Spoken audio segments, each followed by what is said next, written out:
Hey everybody, Anthony here. We've got Susan Clinton on with Marika and I. We're talking about relax, rest and digest, the whole autonomic nervous system, and we go through 9 different ways that you can promote calming things down so that you can build things up. So, right after the usual stuff coming up right now. Hi, welcome to the Women's Health Podcast. I'm Anthony Lowe, the physiotherapist. And I'm Marika Hart from Herasphere. Together we interview leading authorities, we answer questions and share our thoughts to provide the general public with the best quality information that we can find on all aspects of women's health. Please remember that the materials and the content on this podcast are intended as general information and they're for entertainment purposes only. They're not intended to be a substitute for professional medical advice, diagnosis or treatment. Now sit back, grab your favourite beverage, or do your thing and enjoy the show.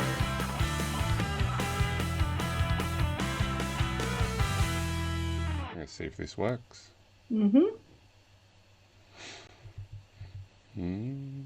there's probably some sort of delay. This is the first time. Mine already says meeting is now streaming live on Facebook. Mine too. Yeah, it says that, but I don't know if it's true or not, right?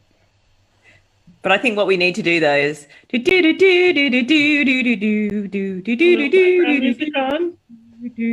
song. Theme song. All right. I'm just waiting to see just what is up. Is it up? Oh, it says that it's live. Look, there we are. Live on So we live on are Facebook. live. We need to do the Live theme song on again. Facebook. There we go. Do do do do do do do do do do. All right. Welcome everybody. You can see that we're totally organized for this. Sorry for the delay, but we got here in the end. Anthony Lowe, the physio detective, here with you, and I've got my co-driver with me, Marika Hart, the wiser one. How are you, Marika? How's everything going? Oh, well, I actually finally had a good night's sleep last night, so I'm actually feeling not too bad this morning. Our neighbours, can I just put I'm just going to put a call out to cat owners around the world. Can you bring your cats in at night? Because my neighbour's cat was jumping the fence and fighting with our cat through the glass. And anyway, in Australia, they kill like 2 million native birds a day. So I just think responsible cat owners keep their cats inside and then they don't annoy their neighbours. That was a long-winded way of saying I'm actually really well. Thank you, Anthony. No worries. And today, wherever you are in the world, we've got Susan Clinton with us. How are you, Susan? How are things going? I'm good. It's nighttime for me. It's morning time for you all. But it looks like you've got like a rainbow on a peaceful meadow. I do. I selected this picture for my backdrop tonight, considering our theme, which is relax, rest, doing digest. the good thing. Yes, this is our property up in Michigan, and we happened to have caught a double rainbow a couple of years ago. And oh wow! For those of you who've seen Facebook, you know that this is my Facebook cover photo too. So I thought it'd be a good one to share. Beautiful. It's not even a random internet photo. It's actually it's actually the real deal. The real deal. The St. Mary's River in Sault Ste. Marie, Michigan, the river that drains Lake Superior into Lake Huron. So beautiful. That looks absolutely from a stunning. very, very northern part of the world, which does not look like this right now because there's probably still a foot of snow up there. Oh wow. Okay. Yeah. Well, that sounds good. Now, for those of you who are listening, I will be turning my head sideways because I've got another screen just over here. And I'll be keeping an eye on things. So please feel free to ask your questions, make your comments, drop jokes if you like, any funny memes, and we'll go from there. So let's get started. Do you want to tell us just a little bit about yourself, Susan, so that we can get to know you? You've been on the podcast before. I have. But, yeah, tell us a bit about you. Very, very pleased to have been on the podcast before. So I'm Susan Clinton. Right now, this stage of my life, I hail from the Pittsburgh, Pennsylvania area. And I am a private practice owner, which is pretty much shut down right now. So doing virtual appointments and catching up on a whole lot of stuff that really needs to get done. So I'm going to just take this opportunity to focus on having time to get things done and to really try to not focus on what is my practice going to look like when I get back. And I am excited to be here with you too. It's just, to me, this has been kind of a, I never thought I was going to be living in a post-Katrina world in my lifetime again. And for those of you who know about Hurricane Katrina and the Louisiana Gulf Coast, that was a part of my life. That's the reason I'm in Pittsburgh, because we lost our house, we lost our practice, we lost just about everything that went on around us. And it's just kind of very surreal to be back in that type of uncertainty. Although the difference is that we have a home, we have a car, we have functioning grocery stores, and it involves the entire world instead of just that one subsection of the United States. So truly it's very different because everybody is in it together with us. We're all doing it together. So this has been kind of fun. I was talking to the two of you on Facebook, or basically Anthony, I think, and he had asked about who wanted to do this. And I raised my hand right away because I've been trying to reach out to people and plan virtual meetings and virtual happy hours. And I've got actually a virtual dinner planned with a couple of couples, my husband. So we're just we were just going to meet up and show pictures of what we're eating and have a glass of wine together over over Zoom and just have a good time, and just trying to find new ways to be sure that people aren't being alone and just listening to the scrolls and really getting caught up in all of the news cycles, because there's so much goodness that we all have around us that I wanted to be able to share that. So I'm eternally grateful for you all inviting me on tonight to weave a little bit of positivity and communion and back into our lives. So thank you. Oh, thank you, Susan. We've been podcasting a little bit frequently lately and going crazy, podcasting like crazy. But, when we talked about it, Anthony and I just both felt that there is just, like you're saying, we're all, I think we're a little bit deer in headlights at the moment. There's so much we don't know. We don't know what's going to happen. We don't know what's on the horizon. We're all getting a little bit anxious. But we just want to remind people that we're all in this together, but also just come up with some strategies that can help support our businesses, but also support our health and well-being moving forward. Before we jump into sort of the topic for today, what I also want to add is that Susan does have a podcast too, which is called Tough to Treat, which I actually really enjoy with Erica. It's Erica Mello from New York City. Mello. And in particular, I recall one time listening to your podcast a year or so ago, and you had a client who had pelvic girdle pain in pregnancy. And I listened to how you brainstormed and, your clinical reasoning through that process. And literally about 2 days later, I had a patient with such a similar presentation. And it was actually, I just found it was really lovely. I almost had your voice in my head, Susan, thinking, oh, what about this? And what about this? And give this a try. And it was really useful. So thank you for sharing your wisdom to the world on your podcast as well. You're welcome. It's a resource that's near and dear to our heart, and we're very happy to put it out there for people. Erica and I found each other through Karen Litzy. She hooked us up because Erica was having questions about a certain patient she had, and she got us together and we started talking and we had so much fun. We said, we need to do this again. And we did it a couple of times, and then we thought, how are we going to keep this going? And her business coach, Christine Gallagher, said, you two need to do a podcast. And I'm like, I am not doing a podcast. I'm not going there. I'm always the first person to say no, and then here I am doing podcasts. So I think we dropped number 68. We'll drop on Thursday. So it's been pretty interesting. We also have another project. Well, Erica doesn't, but I have another project with Carolyn Van Dicken and Joletta Belton called the Genius PT Project. And we've been doing a lot of work around kind of flattening the curve, if we can use that as a new normal lingo, to pain education and pain science and biopsychosocial approach to clients, and really helping put free resources out there for people to listen and understand and have an ability to interact with some of the experts in this area. And so that's been a lot of fun too. So I really enjoyed that. And that's a dream team right there, hey, Anthony. Absolutely. Carolyn Van Dyken, she's amazing. Joletta Bolton, amazing. with with so many insights from the patient perspective and from her experiences as well. So, and of course, I know how many people you help, Susan, and how many student PTs you've supported and educated through your work. So, fantastic resource, the Genius PT project, is it? Yeah, the geniusPTproject.com. Beautiful. You Beautiful. can find us there and Is that already up and running? yeah. Is that up and running or up and It running? is, yeah. We're on project number 5. We're actually in the middle of speaking with No Pain Mike Stewart, and Nice. we just published the second piece of the project, which is project number 5, Pain Education: The Challenges and Pitfalls, and we'll be on live with him Friday at 3:00 p.m. Eastern Time. So if anybody wants to join in, there'll be a Zoom. I'll put it up on my Facebook page and stuff, but there's a Zoom account. Just drop in and then you get to ask Mike questions, which is kind of cool Awesome. to get somebody of his caliber to just kind of hang out and do a coffee shop visit with us. Excellent. Excellent. If you could, what was the date again?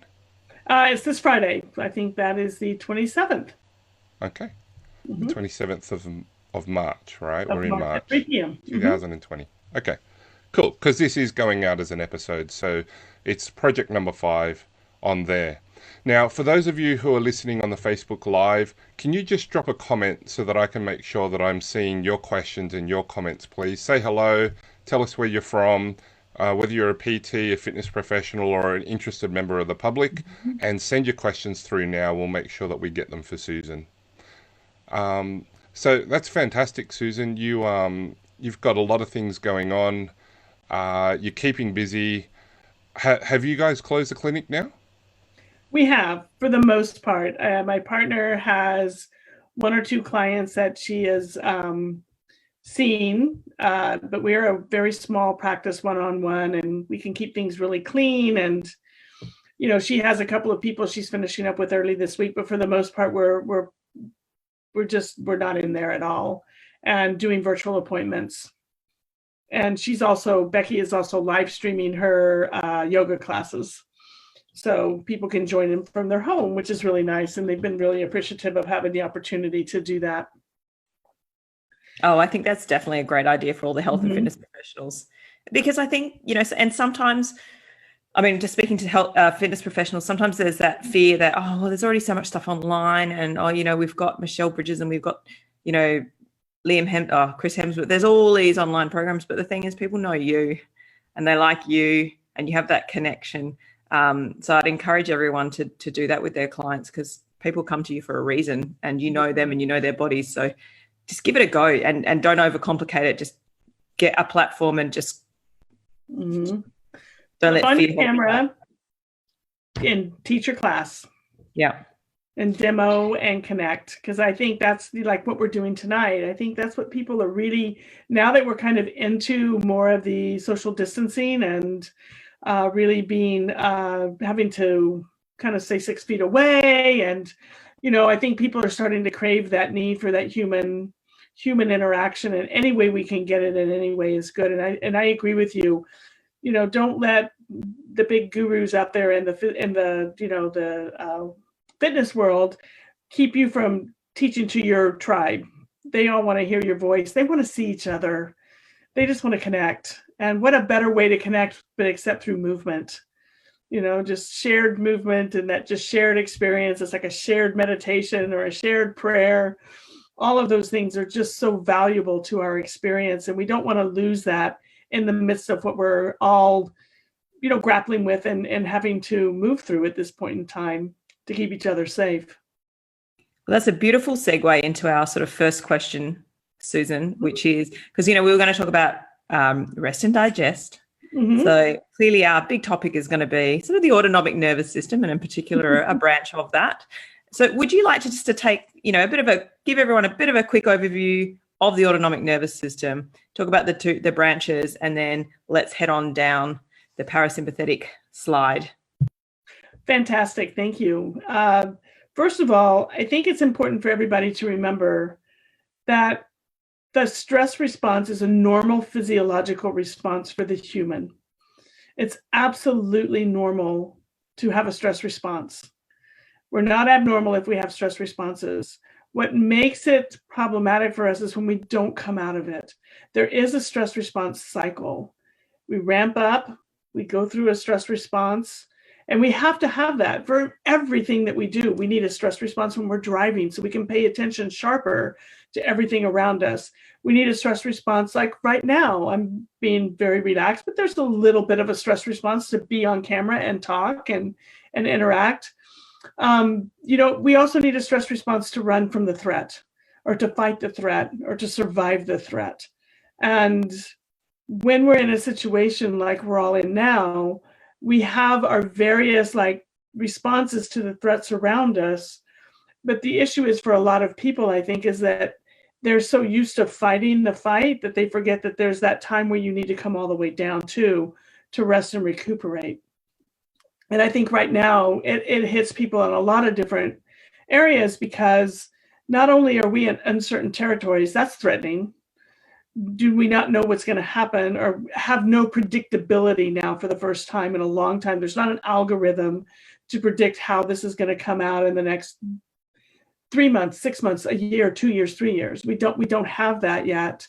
And it's not only just the virus, but it's also our livelihoods and our kids' education and our, just how our society looks and our ability to make a living and how that's going to change. And, we're kind of losing a little bit as PTs, the tenets of our profession, which is kind of like the hands-on that people have kind of really clung to, and really having to, do something outside of your comfort zone, which is step back and actually work with your clients in a different way. And I know Anthony and Marika know this about me, and I know this about them as well, is the challenge has always been, how much can I do without actually touching them?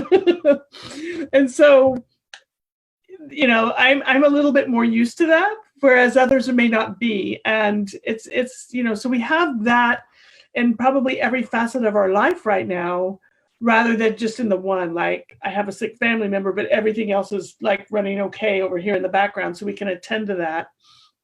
Now I think everybody's kind of got all of those going. And so there's the lack of the ability to really bring yourself back down and come out of that stress response enough to be able to reset your barometer, if you will, for a bit. And that's the way the autonomic nervous system should work. The autonomic nervous system should rise up to the stress and to the threat and to whatever action needs to be taken, and for the time that it needs to be taken. But then it also needs to come all the way back down and bring us down to that, back to that protective, quieter time where, we're more interested in, soothing and feeling and sharing and eating, breaking bread together, making love together, doing all of those things together that are the deeper part of us. And, when we are in a higher level of stress, our brain doesn't know the difference between the idea that we're worried about how many patients we're going to have tomorrow on a virtual platform that I have no idea how to use, or if the tiger is trying to bite my neck. It doesn't know the difference. And so we get the same kind of response, but if we don't come out of that, the issue is that when we're in that high stress response, it also tells our stress hormones to run more rampant. And when we have our stress hormones running a bit more rampant, we don't have a good balance with our system. So when those hormones are running more rampant and we've got more adrenaline, and then eventually moving over to the cortisol package that keeps us going, and we have a system that's telling our GI system, our stomach, our GI, that whole thing to stop working because we don't need it if we're running from the tiger, then what ends up happening over time is that autonomic nervous system is going to try to seek balance. So we have this system that's running at that stress response pretty high, and it's staying up there because it's being prolonged. So instead of coming down to meet the lower parasympathetics down here, what ends up happening is the parasympathetics rise up to meet that sympathetic response, because those systems are always seeking balance. And when we do, then we get what we call kind of an abnormal parasympathetic, or I guess the term word right now, or the buzzword, is vagal response.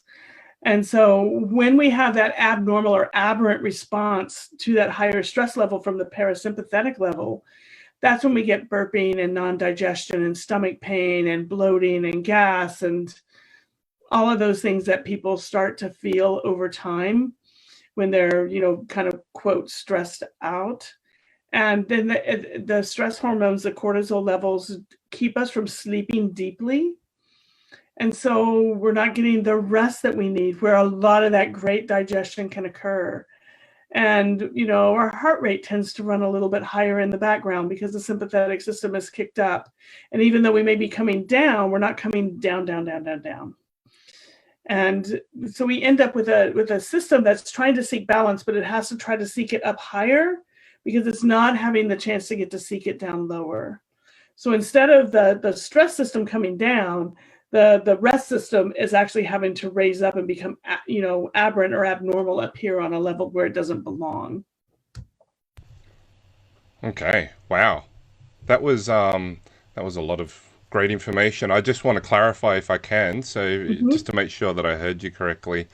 Um, Basically, at the moment with COVID-19, there's lots of stress in people's lives. People worried about their work, they're worried about their income, they're worried about their families, they're worried about getting sick, they're worried about other people getting sick. And it's normal for the autonomic nervous system, so the sympathetic part of the autonomic nervous system, I'm guessing, to ramp up because it helps to meet the stress. And you mentioned adrenaline and then cortisol, which keeps it going. And you said the normal system is to ramp up, that's normal, and then it needs to come down. And that would be where the parasympathetic dominates and the sympathetic calms down. But because we've got this perpetual stress going on, the sympathetic is not coming down enough. And so the system's trying to create balance by raising the parasympathetic to meet it. And so trying to find balance, but at a higher baseline, which is problematic and why we can get different things like burping and digestion issues and things like that. Have I got that all right so far? Yeah, you do, and that's what drives our immune system to fall into to dysfunction. So we're not great at fighting off disease now, or fighting off like the common cold or even the flu, much less a virus. That's kind of doubling and exponentially as we watch right now across the numbers. So it begins to tear everything down over time, and when we have when we move into that system, I think one of the things to kind of think about too is it changes the pH of our body. So we become a little bit more twitchy all the time. Instead of just twitchy with the stress response or the response to stress, we become twitchy all the time. We should become twitchy when we're like having to rise up to meet that stress, like, let's go, let's fight, let's do it. But when we're there all the time, we've got muscles that are over recruited and over firing and not calming down. We have arteries that may be constricting in some places and wide open in other places, to bathe different systems and keep the oxygen going where our brain thinks we need it. And maybe not giving it to like our visceral system where we desperately need it, but it's being told to be shut down all the time because we don't need you right now. That's kind of the way that system works. And when you think about that, in order to keep that going, adrenaline kicks in the beginning, but it can't last.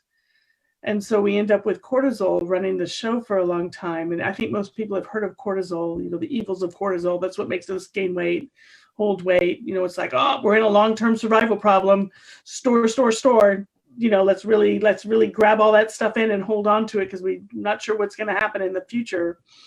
And that makes us a bit kind of acidic, but it also makes us inflamed. And I think the inflammatory process is what people start feeling with the lack of sleep, and they're sleeping but not sleeping deep or well.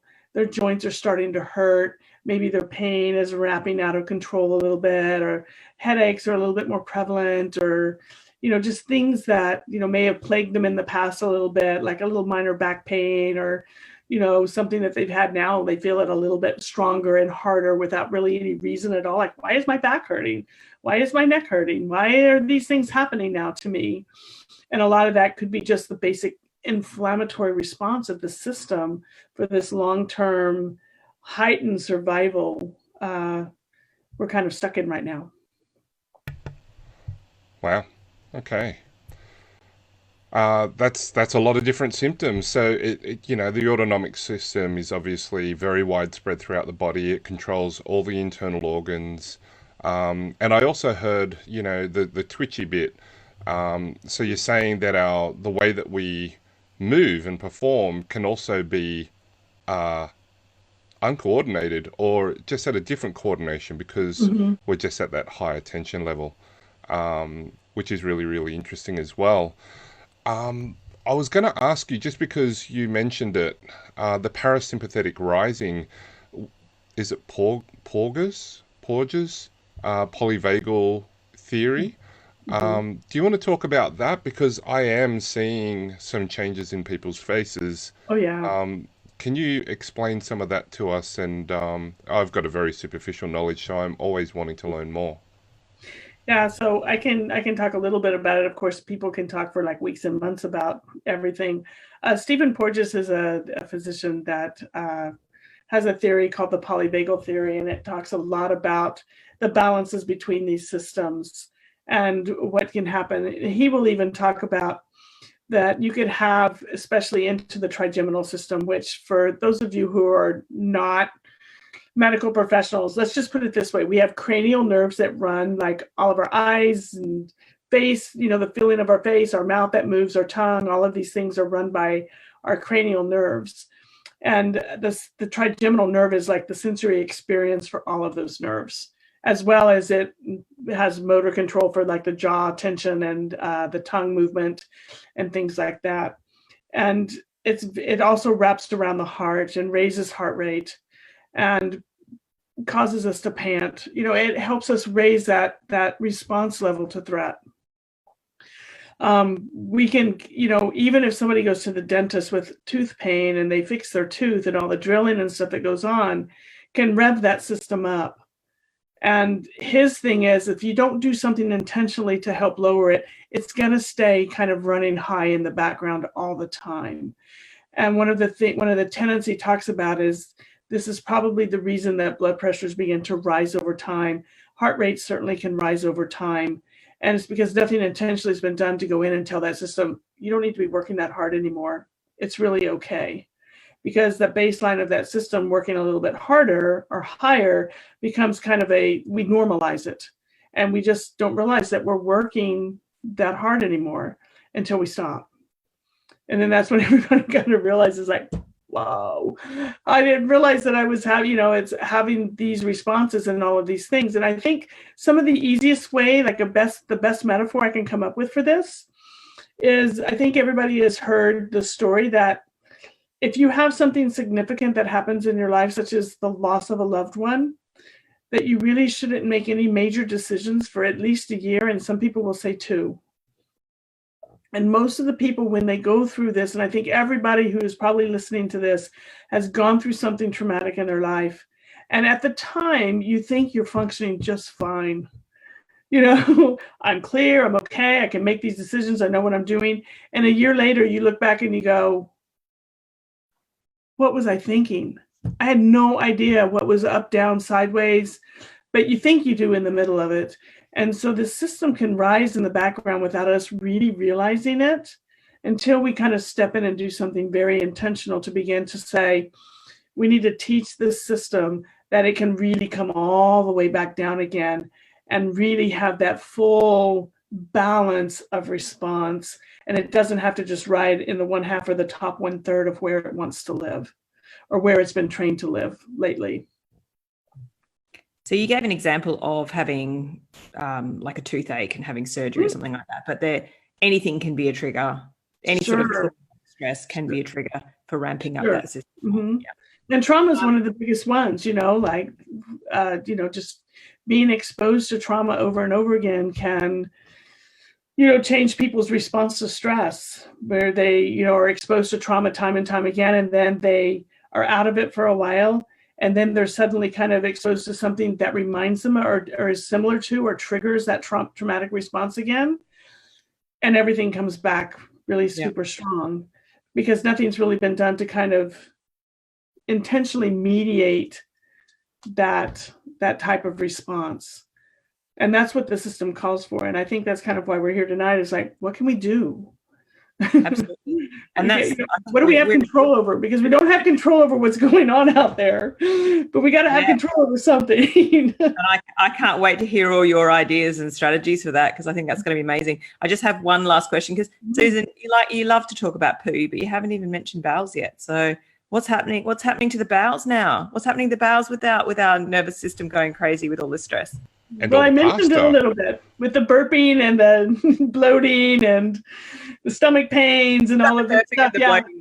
Is it constipation? Is there diarrhea? Is it you're swinging between? Yeah. Both. Right. You get a system that has, like, for times we'll have way too much motility, and it's like, boom, doesn't really matter what happens. It's like coming out fast. And other times it's like, oh my God, I don't even remember the last time I went and sat on and I feel so full. And, I'm just really having a lot of constipation. My stools are really hard. They're painful. How did this happen? Well, it probably happened a few days ago, and you're just now beginning to see what's happening on the other end as it's starting to come through. And so you can, like, painful bowel movements, hard bowel movements, and then switch over just as fast to, like, really super fast moving, bowel movements that can happen. But nothing seems like right. It's like, this isn't right. How can I get this back to some sort of even keel? And that's generally when people start realizing that they need to do something different. Mm-hmm. We can put up with a lot of stuff, but for most people, when we don't sleep and when we can't go to the bathroom or the bowel movement stuff really gets torn, really becomes abnormal for us, for who we are, that's usually some of the first triggers that people will get that will cause them to kind of start to look around and start thinking about, I maybe need to do something different. And that segues beautifully to something different. Go, Susan, give us your best tips. What are we going to do that's different? What do you guys see with your clients, though, and people around you? Like, what drives them to, like, I got to do? They may not know what to do to change. They may not even know how, but they may start saying things like, this just can't continue like this. Like that's starting to be kind of like what I always call, I love it when clients are complaining, because it means, like, oh, you're ready. This is good. Ready for action. They're communicating. In that thing, nothing can be done. This is terrible. We're all like this. It's just the way it is. You can't do anything about it. That pre-contemplation phase is hard to get people out of it. When they start complaining about stuff like, my God, if I have one more night without sleeping, I'm gonna, and it's like, oh, you're there. You're ready for change. Yeah, like I just wanted to say that I had a client recently. She came in, and it was an hour and a half consult for a half an hour booking, and it was an hour and 20 was all about discussing stuff that was stressing her out in her life. Mm-hmm. It was a DRA check. It just is what it is. But yeah, other times people are very frustrated. For example, I've got people who need to go to the gym. That is their mental health time. That is the time away from the kids. And if they don't get that time, they go nuts. Like they literally go nuts. And those who are self-isolating, those who are reducing contact, those who are not going to the gym, it's really, really upsetting. I had somebody recently just break down crying because they're doing so well on their eating and their exercise, but they can't do walking or running or anything because of the impact on their feet. And so, to have somebody who has been using like the stepper so that they can get some higher intensity exercise, just the prospect of losing all that momentum has been really upsetting for people, so I hear it that way, and I hear it with, not being able to lift heavy weights because they don't have as heavy weights as they do at the gym. And we know how good lifting weights is for mental health and the effect on depression and mood. So hearing lots of that, and also, as usual, just talking about what's going on. I I'm going to admit that I do manual therapy in a very traditional, old-fashioned, push on the back sort of way sometimes, Mm-hmm. because people are face down, so they're not looking at me, and they can just talk about stuff, Mm-hmm. and I just listen. And sometimes that's the therapy that they need, and we don't sell something, we don't tell lies. It's like, this is what you need, Mm-hmm. unload. And I've said it before. Some people actually say this is better than seeing their psychologist or counselor, because they get the physical touch as well as Mm-hmm. the listening and the care, and just being able to have somebody to listen to them. So that's how I'm experiencing it. And they're helping them find balance, which is what this is about. I think tonight is because our systems are running so out of control. One of the things we can do to educate everybody is that that system needs to find balance, and it doesn't need to find balance up here. It needs to find balance here, like this. We need to be able to rise, but we also need to be able to fall and let this system rise, and bring that balance down into a little bit lower level, so that when we need that healthy response to rise again, we can do it. And we're not already up here. It's like an over recruiting muscle. If a muscle's over recruiting, it doesn't have any more power because it's already used it all up to just hold that tension. And we want to be able to have a very dynamic system to respond to stuff out there, rather than a very static, high strung system to respond. And so sometimes getting people to lay down, and like just putting some weight, like weighted blankets are so incredibly powerful right now, because it just gives people a hug. It calms their system down. It's something that is just, sometimes a load in a different position is actually an unload, to the system, because it's different. And being able to find those differences and those novel movement patterns that maybe they're, so they can't get out and run, they can't go to the gym, but how can we help people set things up in their life so they can get some power work in, and they can also get that feeling of accomplishment that they're looking for in that short period of time. And part of one of the things I was going to talk about tonight is kind of creating, I think first of all, I think what everyone needs at this point in time is, if you don't have a schedule, you need to create one for yourself. Our systems really, really, really strive order. And although variance is good and chaos is good to shake things up and get us out of our comfort zone, I'm all for it. But we also need to have the ability to come back to order. And so it may be sitting down and negotiating with your family or whoever it is that you're spending, that you're isolating with, on, this is my hour.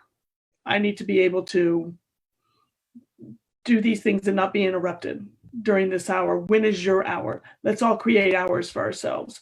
Or find that ritual. I'm going to take the morning, you're going to take the afternoon. Let's do this together, things like that. But finding that ability to create a schedule that you've lost from being in your workplace. Some people are very disciplined to work at home. I think we're finding that a lot of people are finding it very challenging, because there's so many distractions around. So being able to kind of, first of all, create that schedule and figure out what's missing.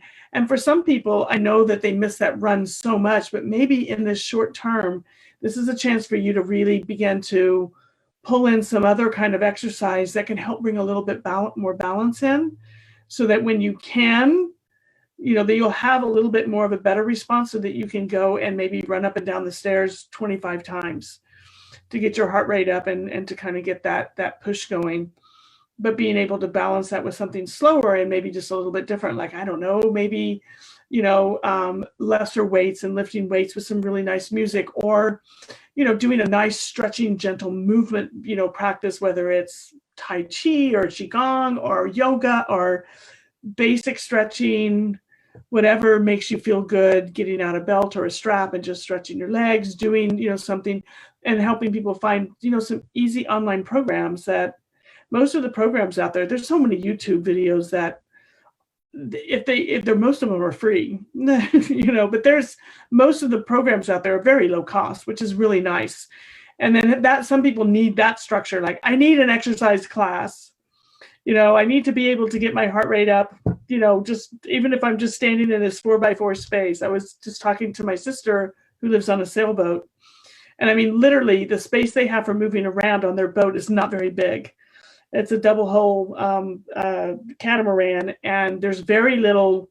There's stairs, and there's no walking across, the different things, but there's very little, space. And so we were kind of problem solving how she could really get her heart rate up in that small space, because they can't go on shore now anymore because everything's closed.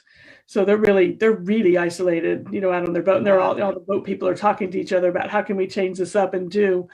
And, so I kind of got her into a couple of online programs and stuff she could do in a very small space so that she could have a little bit of structure in her day, because she was going crazy. And, so quite creative. But I think that's one of the keys is like, what am I lacking in my day? Some people may be overstructured in their day being at home, like they really went crazy and like put everybody on a schedule and then it's like, whoa, maybe you need to back off a little bit and let yourself be a little bit bored and be a little bit more creative and take a little bit of time away from the computer and away from the structure you set for yourself, and really just kind of like, hey, what can we all do together? And, or by myself, if I'm alone, that I can do that's very different, that I never had time to do before, that I have time now. And giving yourself permission to kind of find those things can be very powerful, especially in the movement world. I think that's such a good point, because, my husband and I have had lots of conversations over the last week, because the four of us are in here a lot, and my children will probably burst through the door at some point, totally forgetting that we're on a live podcast. But, we're homeschooling. And I did homeschool my daughter for 16 months. So I'm actually probably far less freaked out than most people. And if anyone wants to chat to me, feel free to send me a message. That's all good. But what was really interesting is that, my son, who's almost 10, he's a little firecracker. He just has so much energy. And I say he's like a big dumb puppy dog. We have to take him out and just say, run, climb that tree. And then I was down at the river. I'm like, right, do 20 push-ups on the grass, jump over that thing, run over. And he needs to do that. Otherwise, he's climbing the walls. Whereas my daughter, preteen, completely different. She has to have the creative outlet. She has to be able to sit and draw and have time to herself and put all her feelings, all her emotions into something creative, whether it's a poem or a drawing or whatever. And I think, so we're all, in a way, I feel that we're probably going to learn a lot about ourselves in the next few months, but we're learning to, I guess, appreciate the things that we individually need. So for me, I need to be by myself sometimes. I have to just have people to go away, just go away. I just need to be by myself. And I need to be out in nature. Like, they're probably my two must-haves. If I have them, I can sort of keep my, and exercise, of course, but these are my things that are going to keep me on an even keel.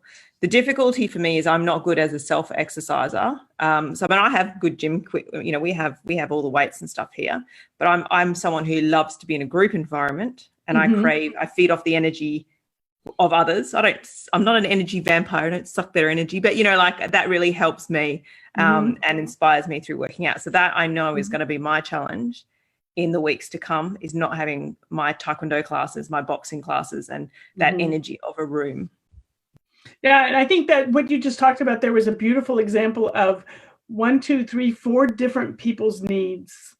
And the issue here is to give everybody the permission to seek the thing that they need without having to apologize for it or feel badly about it. And my hope is that this is going to empower people to really be able to advocate for themselves and for their families a lot closer and a lot stronger. Because right now what I hear is a lot of people saying, well, I shouldn't be doing this because, and it's like, no, you need to find the time to do these things. Now is the time for radical self-care. This is not the time to ignore that. And the reason being here for all the beautiful people out there, including the fitness pros and the PTs and OTs and the lovely people who are not part of the medical profession, you're all still caretakers. And one of the things that to remember is that compassionate care only comes from self-compassion. We have lots of really great research to back it up. Shelley Prasko says it best of anybody I've ever heard, but it's absolutely fantastic. And Kristen Neff has a whole website, selfcompassion.org.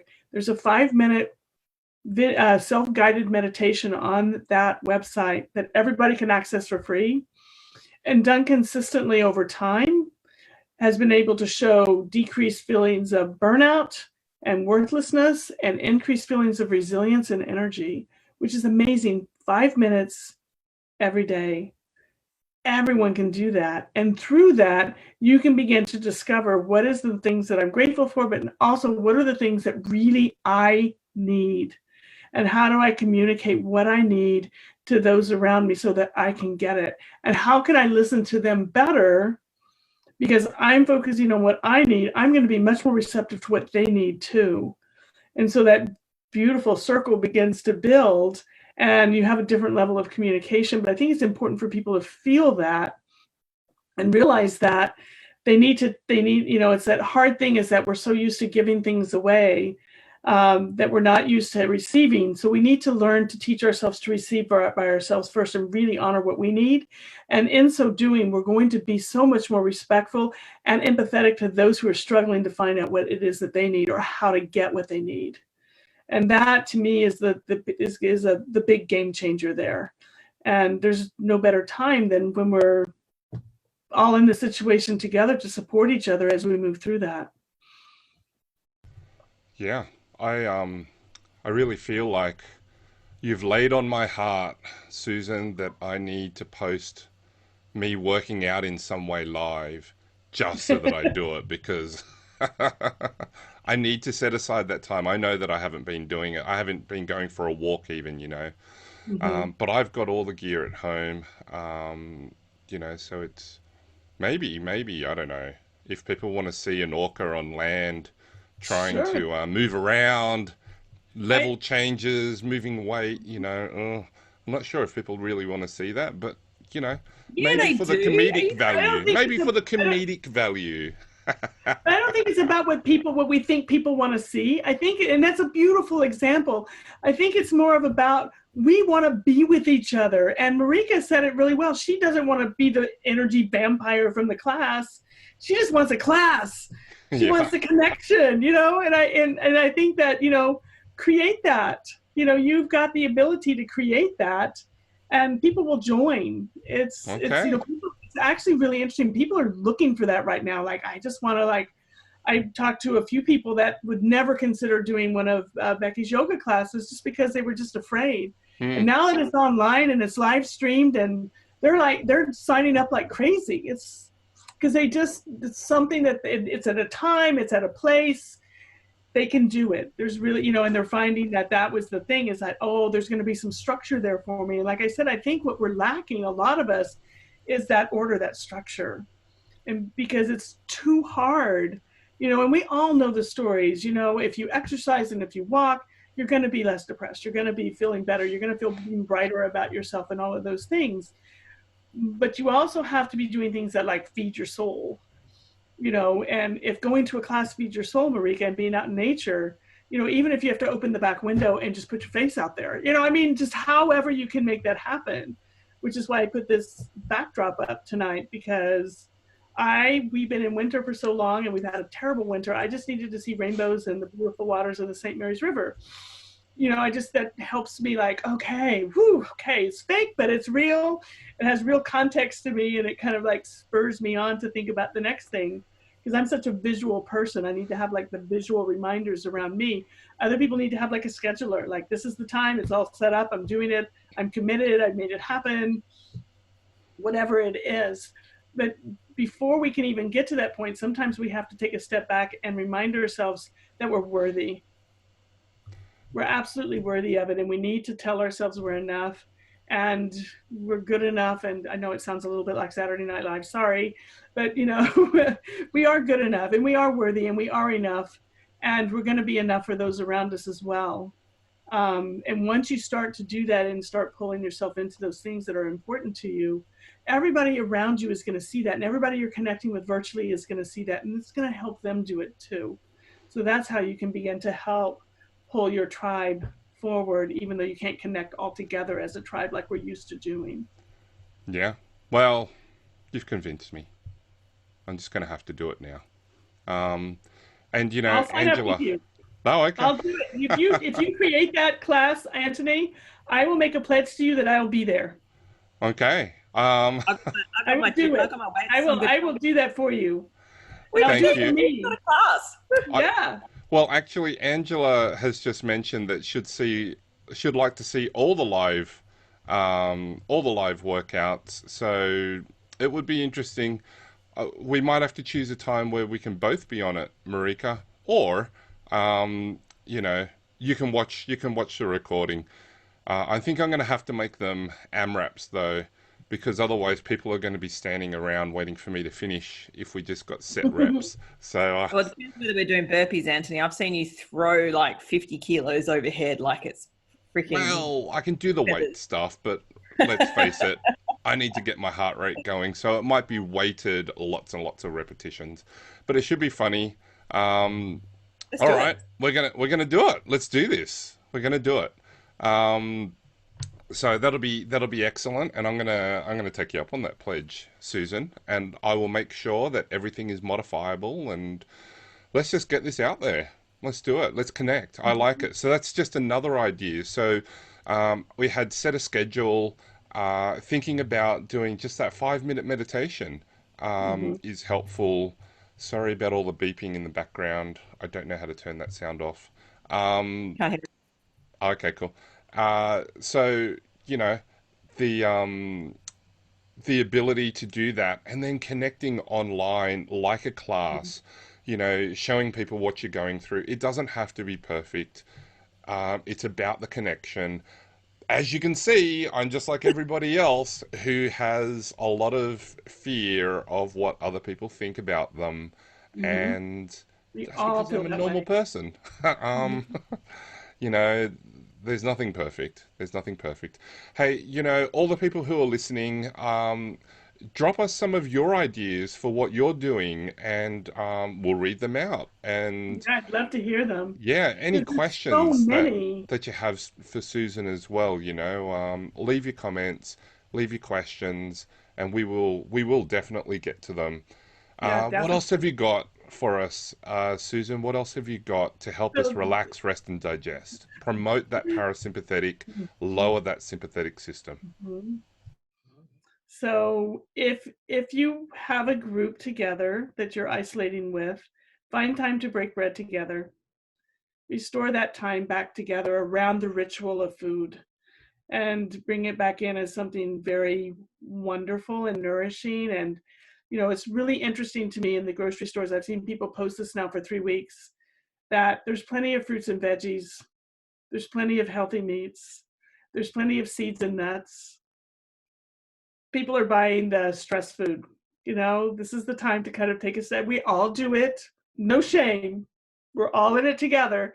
But now's the time to kind of like take a step back and go, maybe it's time to like create the family smoothie. And if you're alone or you're just, not with a big family or anything, like it's just Steve and I, and which is wonderful and lovely. We love each other, but I miss my friends. And so I've already made 2 virtual dates, one for a happy hour and one for a dinner. And we're going to cook and meet together over Zoom, and we're going to have a virtual dinner together and show each other our food and laugh and talk and do some of those things because I can be okay alone. I've got enough alone time because I don't have a family. My daughter is in Arizona, but my siblings we're all getting together twice a week on Zoom, which we never did before. And it's really nice. We're really connecting in because we really feel that need to do that. And it's been I started it because it was like I needed it. It was like, I love you, but I don't want to just hear from you at Christmas. Can we just get on Zoom tonight? And we did. At 6 o'clock, we were on for an hour. It was hilarious. We were laughing and having the best time. And it was just really just uplifting. I wish I could have been in the same room with them, but at the same time, I was so happy to have them all together and we could see faces and laugh and share pictures and do things. And it was really nice. So being able to find that time, whatever way it is, whether, exercise is great, but I think we also need that social time together, which is really important. And there's ways to get that now when we all have to kind of like be social distancing. But the biggest thing is that find a way to get some sort of mindfulness or breathing, or like even that 5-minute meditation. You can pull it right off of Kristen Neff's website. It's free. Selfcompassion.org, perfectly free. And everything that, if we want to go back to being evidence-based, everything the evidence tells us is that it's consistency, but it's small pieces. People want to change the world in gigantic doses, and small hinges swing big doors. And sometimes just putting that one little small piece in every single day, and habit stack it to something you already do. If you get up in the morning and make your bed, then habit stack maybe that meditation to it, so that it creates the trigger to do it. Or if you brush your teeth, at a certain time every day, you already have things that are in there every day. Find those things and habit stack it to something so that you can say, brush my teeth, that means it's time for me to go find an exercise class for today. Or, brush my teeth, time for me to sit and quietly do my breathing or my slow stretching, or, something, or my gratitude, or whatever it is that I want to do, or maybe some journaling or writing. But habit stack, those little things that you want to put into your life to bring meaning back into this crazy time, habit stack it to something that you're already doing all the time. And we all have things we're already doing all the time. And that can make a big difference in in kind of how your routine starts to shake out. And you start finding those times to do those little things, and all of a sudden it's okay. And then, of course, the last thing is that as much as we love this, I have to bring it in from the outside screen, we need to put it down. Limit your time reading about the news. I think everybody knows that. But that's the time, to me, it's always kind of curious. I started doing this with myself. How many times I was picking up my phone over the last week. I really took a piece of paper and I decided I was going to figure this out. Because Steve made a comment like, you're always on your phone. It's like, I'm not always on my phone. But lately I have been. And I started checking it off, and it was like, I am always on my phone. So now every time I start to reach for it, it's like, I'm going to do a 1-minute breathing and see if I really need to reach for my phone. And I found that by doing that, when, 50%, it's changed about 50%. And that's made me really happy, because I just didn't realize how much I was, and that's the thing, is we don't realize how much we're living up here until we do something mindfully to kind of change it. So you don't have to be as drastic as me and go write it down all the time. I'm a visual person, so I needed to see it. I wasn't going to get the cues otherwise. And so that, began to, but it's the consistency, I think, that started to change it for me, because I was being consistent about it, consistently mindful about it, and consistently tracking it. And once I started doing that, then I was able to kind of start noticing the trend. First I had to see what it was, and then I could start changing it. So yeah, I think consistency is a big key. Mm-hmm. Yeah, no, I love what you said about habit stacking. I think that's a really good idea. And then once you've done it 8-10 times, it's become a new habit. And then you can move on to creating another small change, and then create that as a habit. But I think we can all fall into that trap of going, right, I'm going to do this, change everything. And then it all gets so hard. And then we go, no, it's too hard. And then just chuck it in. So that's a really bad. And then we feel bad, and we start to self-blame, like, I'm not good enough, I couldn't do it, I blah, blah, it's all, it's like, then that's where that, lack of self-care and self-compassion starts to kick in, because we came at the project too far up above, and we didn't come in at the bottom to kind of realize, what foundational pieces do I need to put in place to build that Maslow's pyramid, to reach where I want to get to. I just wanted to say the whole breaking bread with family thing. And I know, Anthony, we've talked about this before, but I think it was after, I don't know, maybe it was a talk or something about 5 or so years ago. We were talking about gratitude and sharing gratitude as a family. And we just kind of made it a habit that every Sunday, I mean, we eat all our dinners together anyway. It's just, we just always are thankful. We're very grateful. My husband doesn't work really late in the evening, so we have our dinners together at the table. So we're very lucky for that. But Sundays, often my parents will come over, and every Sunday we just go around the table and we mention something that we're grateful for. And it's so interesting, because my 10-year-old son, without fail, if almost every single time he says, I'm grateful for us all to be here as a family eating together. And if my parents are there, he's like, I'm grateful that Uma and Upa are here and then we're all able to share this lovely meal together. And because he does it all the time. And my daughter, she mostly says the same thing, but we realize how much we all need that. And it's Mhm. beautiful to hear it from a child. And because we think, well, they just want to eat, right? But actually they love it. They love us all sitting down and talking together. And because he says it all the time, it makes me think, okay, we just need to keep this as as a family ritual, as a family routine, because clearly Mhm. it's so important for him. I think that gives me chills. I just love stories like that, just really allowing, something as simple as what am I grateful for, and being able to share that with those around you that you love, and feeling the confidence as adults to share that with your children and to share it with each other really opens up, communication for the future. Not every day is going to be great, but we can still have that time together. You Yeah, And know, absolutely. it's the we simple can things. still have that time, and Yeah. we can still care for each other even though the world may seem like it's upside down. Being able to have that together, and that's where that consistency comes in. That's a beautiful example of finding a ritual for the family or for the people or the group or your friends or whoever it may be, even if it's just with yourself, and really just be in and keep it small enough so that there is absolutely no way 100% you can't not do it. If you drill it down to the small enough step, to the very basic beginning step, there's absolutely no way you can't do it. That's the step you need to take, not 6 steps up above. Drill it all the way down to that smallest one. And for you, you were already eating bread together. You were already doing it together. All you did was add that one little piece in.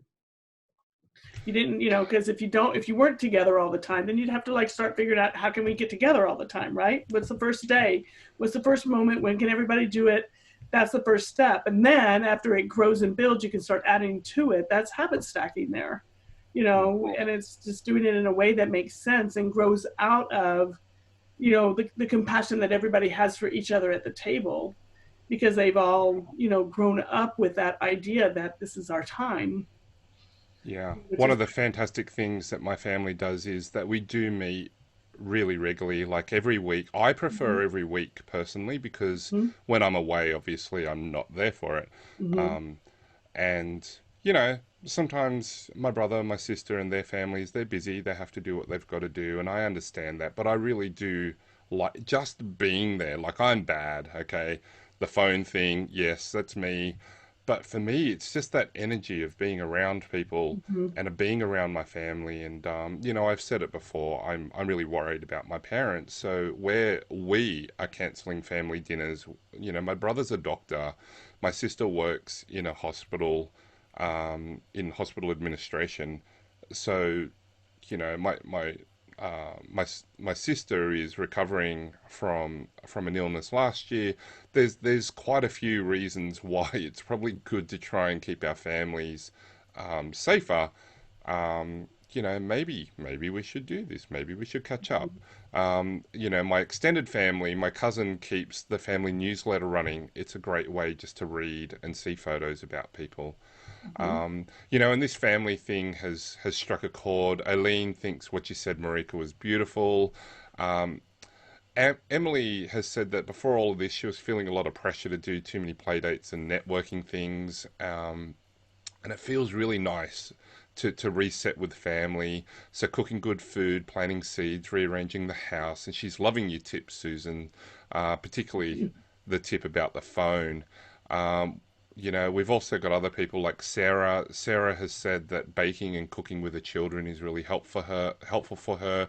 And FaceTiming, mhm, she really loved that you FaceTime your whole family because she FaceTimed her whole family across the US as well, and that was good for her.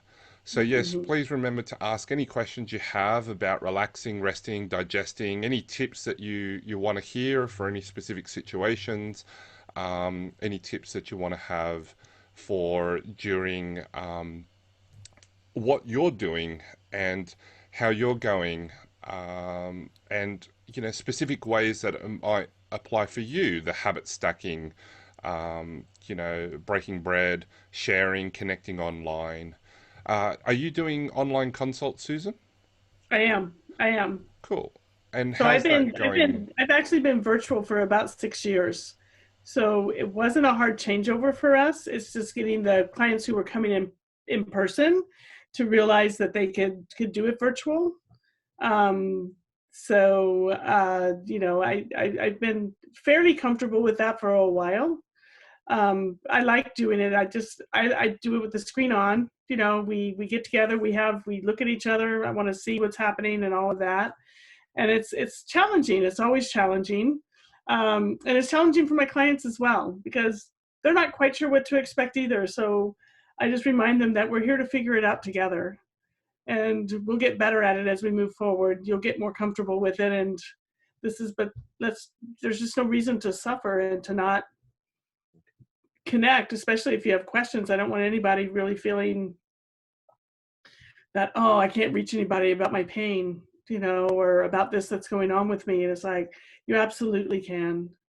You absolutely can. And for all of you out there that are looking for care, there's so many of all of us that are doing virtual stuff now. We're all here, and we can help you find people for sure.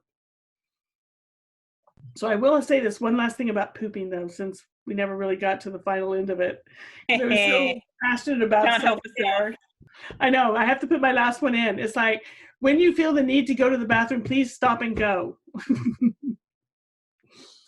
Don't put it off anymore. No more. So that nice thing about eating good, healthy food and spending a little bit of time and doing a little breathing and getting away from your phone and, some of those things, after you eat, give yourself about 20 minutes. And if you haven't felt the urge to go sit on the commode, take 10 minutes, and you do that consistently over time. Guess what? You're going to start getting into a regular pattern of having bowel movements again. You just have to kind of take the piece of time after you eat. You have about a 20-minute window in there where we get a good reflex that kicks in. It's just that your system, because it's been up here so much, that it's forgotten about that. And so when we take that time to go do that, then over time, it starts to pick that back up again, and it becomes a normal urge again, and kind of a normal part again, which can make you feel a lot more soothed and settled in that GI department. And that's another little bitty consistent step you can do that doesn't require a whole lot of thinking about. Awesome. Susan, I'm cognizant of the fact we've had you for an hour. How are you doing for time? I'm okay. You're good. All right. We won't keep it on too long. I've just got two more things to ask about. Mm-hmm. One, it'd be great to hear your tips about sleep, sleep hygiene, routines and things. I've got my ideas of what works for me, but I'd love to hear your thoughts too. And number two is alcohol, because I know that yesterday when we pretty much shut the borders in Australia, there was a mad rush on our local alcohol warehouse where people basically are stocking up on booze as preparation to get through this. And I don't think we're in danger of running out of alcohol in Australia. We have a lot.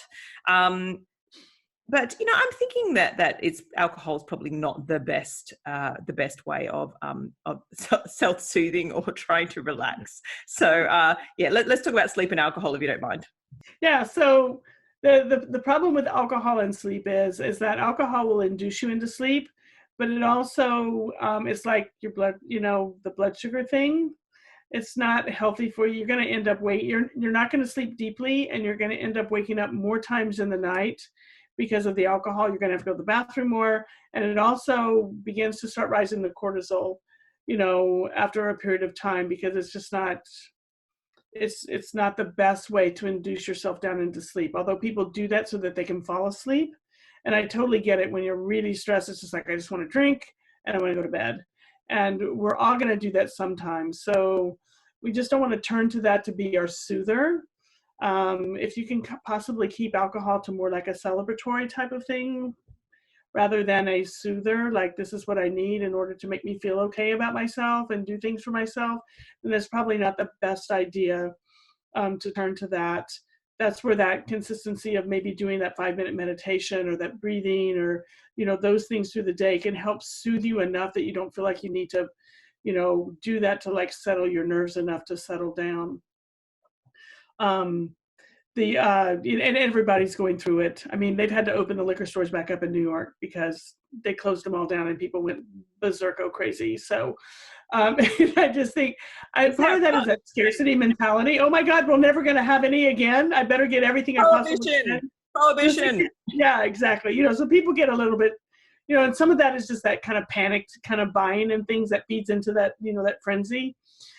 Sleep hygiene is very interesting because what I like to do with people is ask yourself how you feel when you wake up in the morning. Don't think about a number like I need to sleep 8 hours or 10 hours or 5 hours or whatever. What I want to know is when you wake up in the morning, how do you feel? And if you don't feel good, then you need to take a look back and go, what am I doing consistently at night before I go to bed that I can change to begin to change this? And here's the big things that people can do that, there's a number of things, and you can look up sleep hygiene everywhere. But here's the biggies that I found. Get the electronics out of the bedroom. Get them out of the bedroom however you possibly can. If you're used to using an iPad or your phone to wake you up, then you need to get a basic alarm clock and put it in there. If you do want to use your phone to wake you up, at least put it on airplane mode, so you don't have the Wi-Fi waves and everything in the bedroom. If you've got a TV in the bedroom, you don't have to remove it, unplug it. Unplug Alexa, unplug, all of those. They just get limit the electronics in the bedroom.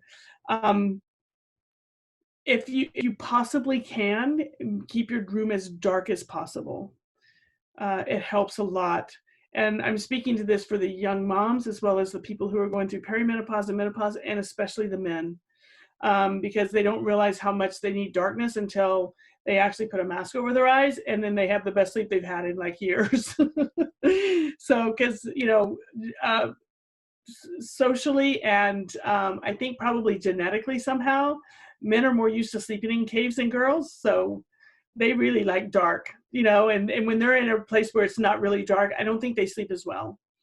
So that's just a thought. There's no science behind it, but anecdotally, I hear a lot of people say, once I covered or we made the room super dark, I slept so much better.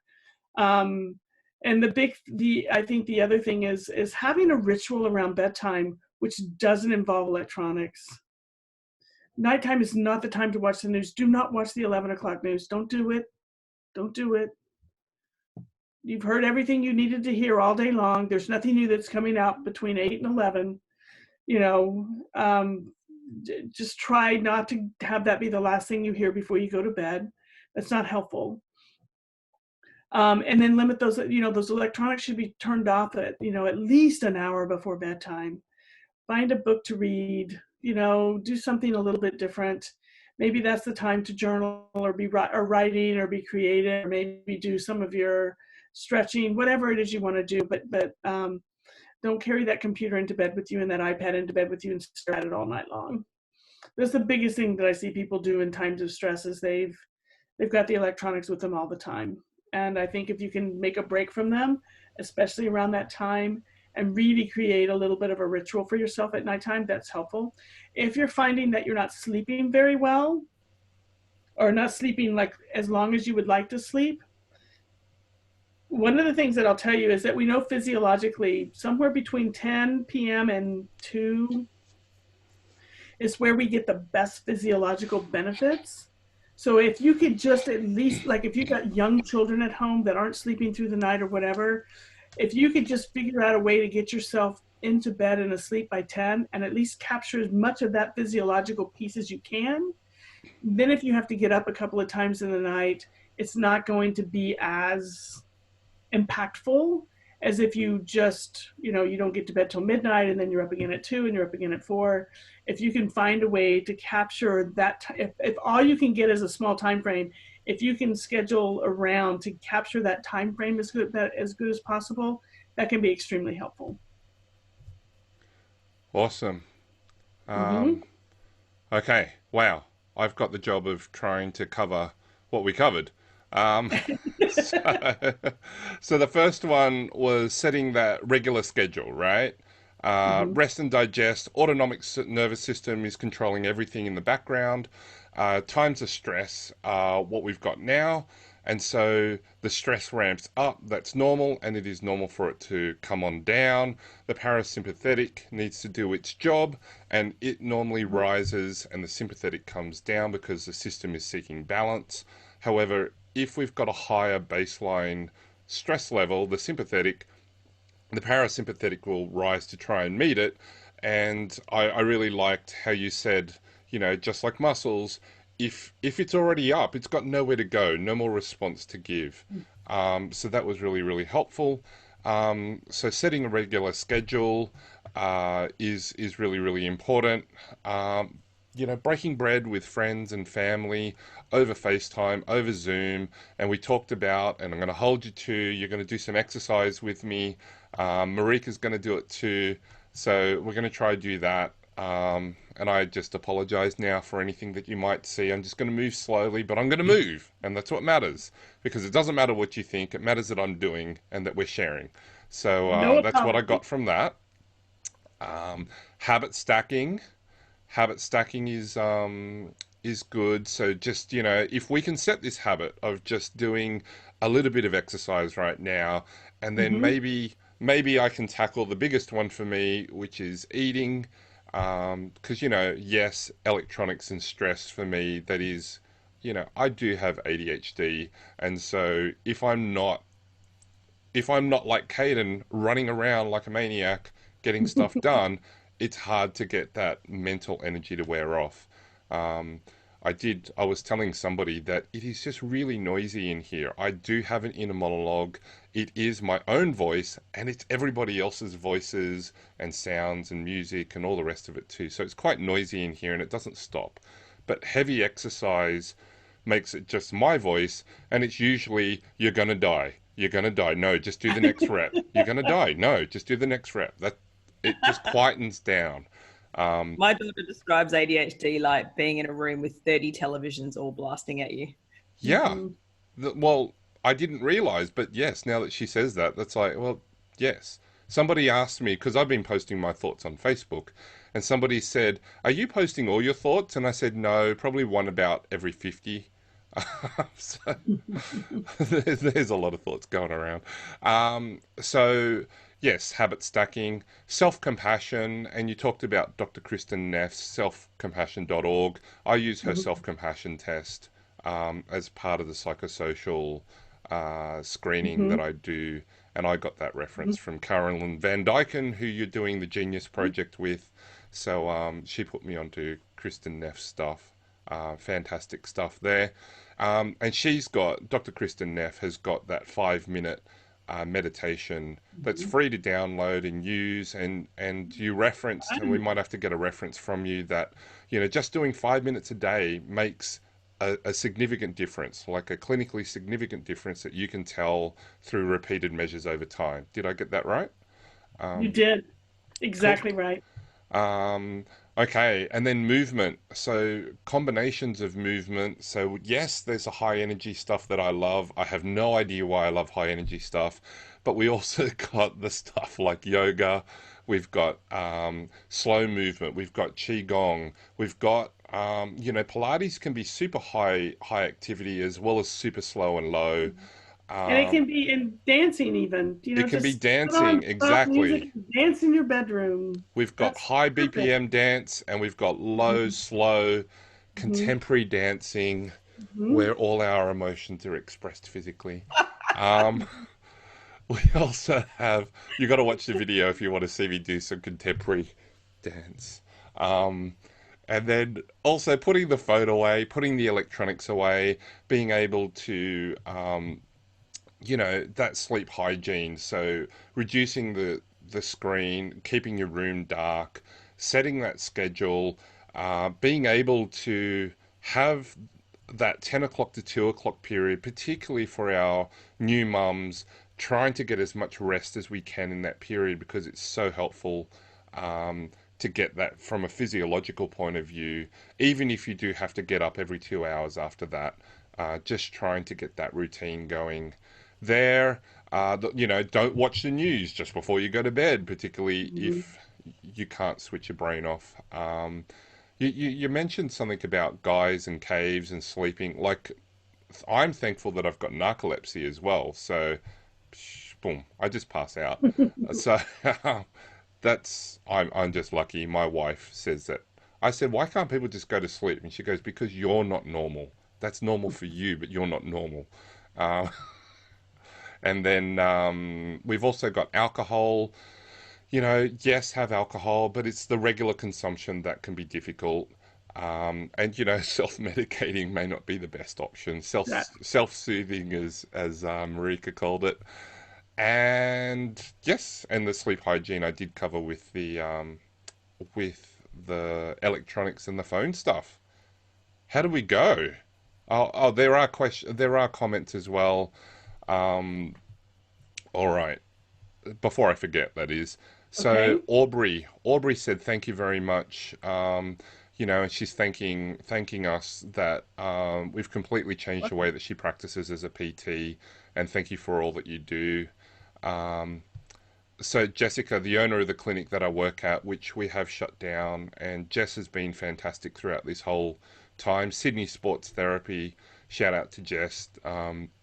She's fantastic. She said, "Don't let Anthony escape doing the workout with you." So it sounds like accountability is on her mind, and great. Now I've got her on me as well. We've yeah, so this is the question time. So now is the time. If you want to ask your questions, get it in. We've got Susan here.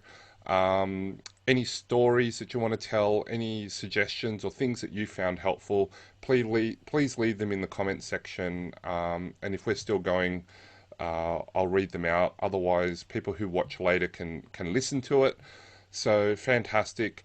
I did want to say, Susan, that it's been really good to be able to connect, and I loved that we went line dancing. I know how much you love line dancing, and Hmm. you know, it was crazy that night. It was crazy because the line dance teacher, she was pregnant, playing Jeopardy on the TV while teaching us how to do a line dance. She's amazing, you know, and Hmm. you were amazing. I felt like an orca on the dance floor. I do love orcas. I think they're the most amazing animals. I've been watching too many orca videos, but um, you know, having that sort of stuff. So please leave your suggestions of what you love to do as well. I know that Jessica, the owner of the clinic, she absolutely loves cardio. She does not love cardio. And so if I do this workout thing, I'd love to challenge Jessica to do air bike workouts. Take the air bike home, Jess, and get on that bike. I know you love it so much. Um, you know, Marika has got all the things that she loves doing. She's so active, such an inspiration. You know, you've done CrossFit, Susan. You've done CrossFit, so I love that as well. Okay, Rachel has asked, are there any tips for helping our children deal with the stress of our current situation and all the changes that are required to their usual routines? I think that's a great question. It's a beautiful question. And the thing that I would say is that the more you take care of yourself and you do the things that you need to do to be steady, you're going to be teaching your kids how to deal with this stuff. It starts with you. It starts with our own self-compassion and our own self-care. And our children watch everything that goes on. They watch every single thing that we do, don't they? Right, Marika and Anthony? I mean, my daughter's 35 now, so it's a little, now she watches how I handle, older adult stuff. And that's fine. But, being able to provide the kind of structure for them to be able to grow and flourish in. And that doesn't mean they need to be scheduled every moment. I think, Anthony, you left a post on Facebook that I responded to as a PSA, is that creativity comes out of boredom. It absolutely does. It's okay for them to be bored. And, and it's okay for them to just, let them be bored, and then let them see what they come up with. Great. And, when they say they're bored, one of the best techniques you can do is say, okay, well, I'm interested to see how you're going to fill your time, and leave it with them. Yeah, at the moment they're Don't choosing time for them. Let them games. do it. At the moment they're Let choosing them computer create. Let them games. come to you. But here's the killer. When they come to you and they say, we need such and such and such and such to make something, don't say no. Say, I don't have that, but I have this. What else do you need? Kind of, here, can you do it in here? That'd be great if you do it in here on this. So that, you can give them, structure around what they need, so they're not like painting snowmen on the living room floor. But, because, they get creative and they don't think, right? And that's okay. But, just really being able to give them the space to be bored, I think is important. And, but also give them tasks. They need to be held accountable for it's a family, it's a tribe. And they have responsibilities within the family and the tribe too. But here's the thing, they're going to take it a lot more seriously if you put your responsibilities on that board too. Okay, so if they're required to like pick this up and do this and take out the trash and this stuff, what are you required to do? You should have your list up there too. And some of it should be, this is my exercise time. They're going to see that if you're honoring what they're doing, they're going to honor what you're doing. And I think that goes both ways, because then they see that you are prioritizing self-care, you're prioritizing your schedule as much as they need to prioritize theirs. And this is new because the group hasn't been together doing homeschooling and doing all the family stuff and not having play dates and not having the distractions of everything else going on. So, just kind of remembering that it's not just about what am I doing for my kids, but how are we all doing it together as a family? And, and however you choose to structure and split up chores, or even let them choose, okay, here's a list of chores to do. We got to get this done this week. And you can say, then you could be the leader and say, I'm going to take this chore and put it on my name. Which one are you going to take? And, of course, you have to kind of like section it out so that the 3-year-old isn't trying to take a 10-year-old's chore. You got to keep it age appropriate a little bit in there. But, see what I'm saying is that everybody, then all of a sudden they all have buckets that they got to take care of, and they're watching you to see if you do yours. They're going to be watching, like, is she doing hers? Did she do hers? What did daddy do? Did he do his? Or mommy, the other mommy do? What did she do? Whoever else is in the household as an adult, should be part of the board, or of the whatever it is, the calendar, or however you want to choose to put it together. And I think those are the best ways to do it, because when they see that kind of stuff, they see the adults creating order out of chaos. And because we're a team, right? Exactly. I'll add to a couple of things to that. It's really funny, as when that question came up, I was like just popping some little notes, because I just had a few thoughts as well. And it was funny because you were saying really similar things, Susan. So I think it was really nice what you said is giving them a sense of control. Because I think in this situation where we all feel that everything is out of our control, I think, yes, we absolutely need boundaries and we need schedule, but we need to give our kids some control over their lives. And like my son came to me last night, we watched a movie, and he came over, he handed me a piece of paper, and he said, here's my schedule for tomorrow. And I went, okay. And he's mapped out reading, writing, morning tea time, lunch. And the reason he's done it is because he's a little bit obsessed by this engineering computer game at the moment called Scrap Mechanic. And he wants to be able to have his time. So he's put engineering for the afternoon part of the schedule. And so for me, I looked at it and I laughed, and I thought, you know what, buddy? If you get through your stuff in the morning, absolutely, you can go and spend an hour or so on and build your little engineering thing online. But he thought of it. Exactly. So he's likely to do it. Yeah. Because he came up with it. You didn't sit there and say, you have to do this and this and this done before you can do this. He went and put his schedule together and came to you for approval. Yeah. And, some days it'll work and some days it won't so well, but you got to roll with it, and you got to like say to them, you're doing this. Here's the other thing that I think kids might not be talking about that they probably should be encouraged to be talking about, is how much they miss the other adults that used to be in their life. because they Yeah. miss their friends, and that's a given, and they'll whine and cry about missing their friends. But what about their teachers? And their And what about grandparents. the other adults that have been a big part of their life? They're used to going to school every day. They've got that favorite teacher or that favorite, that favorite class or that something. And I think being able to encourage them to kind of talk about that and express that too is important.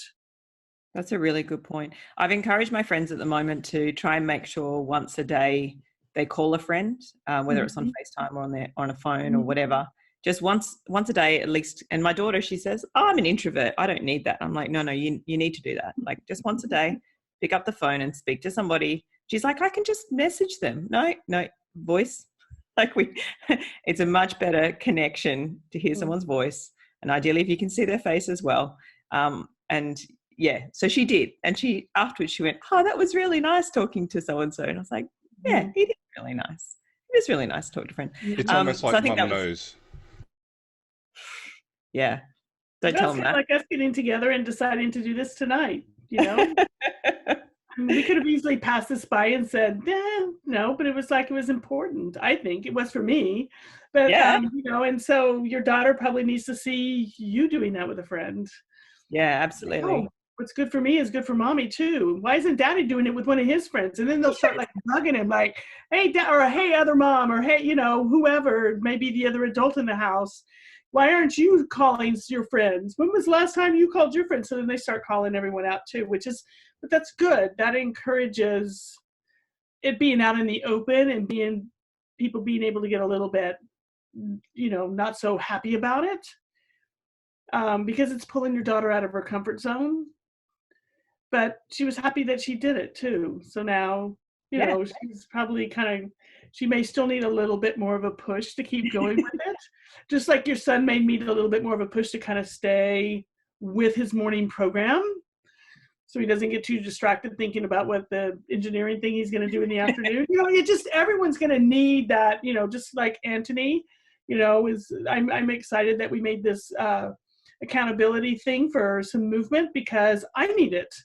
And I'm okay with him telling me what to do or telling me what he's going to do and modifying it. And I don't mind asking him. So that works for me. I'm happy to do that. And I know I'll do it because I trust him, and I think that that's kind of the other piece of this is, just finding that it's okay to do it differently, but you still need to do it. And that last point you made about boredom, you say it much nicer, Susan. I say to my children, Anthony said, you say this, if they whinge that they're bored, because I have I have the ability to turn off all my children's devices from my phone, and I do it, and they have lockout times and stuff, and they run out of time and they have to ask me permission if they can go back on. That's so I'm really mean. But if they come to me and they're like, "Oh, I'm bored," I tell them that's because they're not smart enough to find something to do. And they're just, what do you mean? I said, well, there's plenty of things to do. You know how to challenge your children better than I do. But the idea is don't get, it doesn't really matter how you do it. Because, you know what motivates your kids more than I would know. That may work for your kids perfectly. Somebody else, it may not. It may be more of a, like, I don't know, let's just see what you do, because their kids are so used to being directed all the time. And, just being able, but the idea is that you didn't tell them what to do. Like, okay, well then go do this and this and take care of this. It's like, I'm going to be interested to see, like you say, well, you're smart enough to figure it out, go do it. Or Can I say that see what you'll come up with. I have realized through educating, I've realized through being a therapist for a very long time, and I've realized by being a parent for 17 odd years that I'm really good at my work life, and there's this weird disconnect where my skills haven't transferred over to being a parent. I actually have to I have to think about it hard, and I am way behind. Like I should have been thinking about this 17 years ago. Do you know what I mean? So these skills that I have as a therapist, I actually don't employ as a parent, which is I own it, my downfall. But maybe there's other people out there who are similar to me. We all do the best we can, Anthony. We do. Yes, we do.